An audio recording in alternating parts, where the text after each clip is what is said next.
This is Saloua, and thank you for joining us on the segment of Self-Made Successful Woman. So today I have a special guest. She is amazing, of course, but also I connect with her a lot because we both Arab American, and for me it's very important, so I can relate with her a lot, and I'm sure a lot of young women out there can relate with her as well. So her name is Mirna Zahlan. So Mirna, thank you so much for being here today. Thank you for having me. So as you know, we're doing this segment about self-made successful women, Yes. and I'd like to know a little bit more about you. So tell me about your story and your business. All right. My story, I am from Lebanon, grew up in the suburbs of Beirut, and I went to college at the American University of Beirut. It was a beautiful childhood. I loved that phase of my life. It was really great. Solid family, solid foundation, and I still enjoy it till today. Went to the University of Beirut, American University of Beirut, and I graduated in Bachelor's of Science in Earth Sciences as a geologist. Okay. And after that, I got the chance to work in Lebanon for 3 years. And then I got married and moved here to the United States. I got into corporate world 3 months after I landed here, and it was like deep diving, 16 years later, I decided to stop. Wow, 60 years in corporate. Wow. Yes, here in America, and 3 in Lebanon. I decided to stop for many reasons, but to kind of invent myself. So I opened up my company, Integrative Green Solutions. It's basically a consulting company where I get to gather all my expertise of environment, earth, and all that goes with that, and my passion for health, and integrate them together, because one cannot go without the other. If I want a healthy person, I gotta live in a healthy environment. And the same thing, you cannot have healthy environment and ask people not to be taking care of themselves. So I'm a consultant to companies, help them achieve these goals of a healthy environment for the employees, how they eat, by education, by implementation of changing their environment, how to make adjustments to where they live and what they do, as far as health, corporate health and individual health. And I'm a life coach for the individuals if they want to make the changes at the individual level and outgrow it into their own environment, home environment, family and friends. Okay. So what is your definition of success? Success. Well, success starts from the roots. What do you want? It's very individual, right?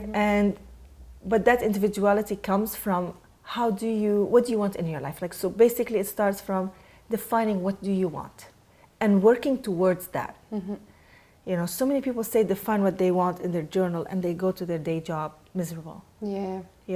They can be making tons of money, but they're miserable. So that's not success. Success, because at the end of the day, after a long life, you look back at yourself and say, what have I achieved? That's what I wanted, that's what I got. And when you define what you want and work towards it, you're a happier person. Yeah, I agree. Yeah, so it's very fundamental to work towards what you love. Yeah. And that's success. And so what is your typical day like? Tell me a little bit about, do you have any routine? My day is really starts early and ends up decent. I stopped the chaos. I stopped the crazy 24 hours, and that was a great decision I did. So my day starts early, a little bit before 6 o'clock. Okay. I do take my own rituals for 10-15 minutes, more like 15-20 minutes. That's the time for me to wake up and, how do I feel today? I want to ask myself, check in, see how do I feel. I need my quiet time. I need to quiet my mind. I need to drink my water, breathe, calm myself, ask myself questions if I'm not feeling well. If I'm feeling well, automatically I go to, being grateful. It's like a flow of feelings, like thank God. I have to be grateful a lot in the morning. If I'm not, I have to reflect and say why and be grateful for that as well. That's like my 15-20 minutes in the morning, and then I automatically rush to preparing my family to start their day. Okay. And basically my ritual is to always check with myself throughout the day. So I start my day basically twice. The first time I only have 15 minutes.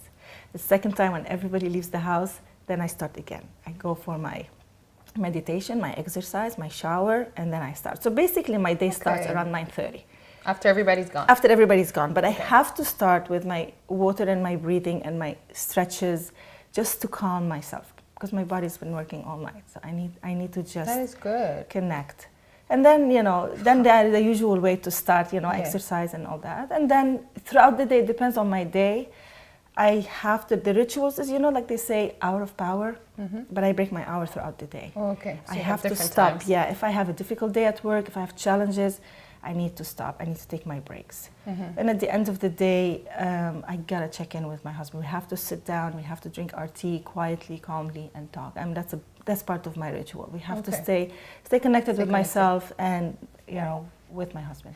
So tell me a little bit about what was your biggest challenge and how did you overcome it? The challenge is one of the biggest challenges, and that really dwarfs all the others. We have so many challenges in our life, difficulties of situations, making the right decision here and there, but you're in that environment. But the challenge is to realize that when you're in that environment and things are not working, first realize that and make a decision to change. That was the biggest challenge. And for me, that was a decision where I had to just make that shift from corporate life to take myself out of corporate life and create my own self as an entrepreneur, as a businesswoman. It has its own challenges at all ends. First of all, like on the personal level, like how am I gonna leave all that behind? Remember, past doesn't define the future. Yeah. And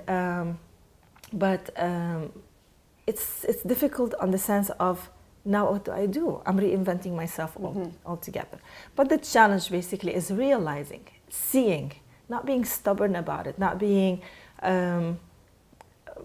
stiff to the processes and being lost in that ego and all like, no, I know better, no, it's not that way. No, be open, realize that things are not working the way you want them, and make the change. That's the biggest challenge. Yeah, I feel like people are scared to do that. Oh yeah, It's afraid to get back in so there. much fear. Absolutely, I was Strange terrified. Fear of themselves. Yes, Interesting. because you're stepping into, everybody steps outside of their comfort level.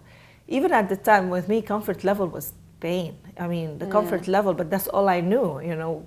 The challenges, the work, the responsibilities, they're really big, and they were difficult. But that's what I knew. That's what I was happy with or thinking.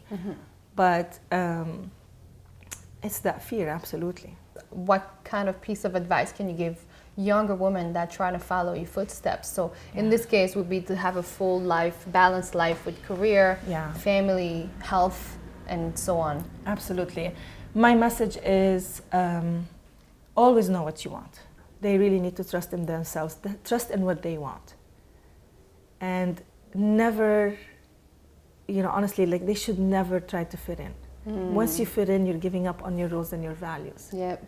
Once, that's it. I mean, if you always believe in yourself, know what you want, and go by what you want. You gotta surround yourself with the people that you aspire to. Absolutely. Yeah. Yeah. So do you have a quote or a mantra that you live by? Yes, of course. It developed through time, through the experiences and through many realizations in the process. And it's what I mentioned, your past does not define your future. Your past doesn't define your future. Yes, it does not. It's mostly your heart and your actions.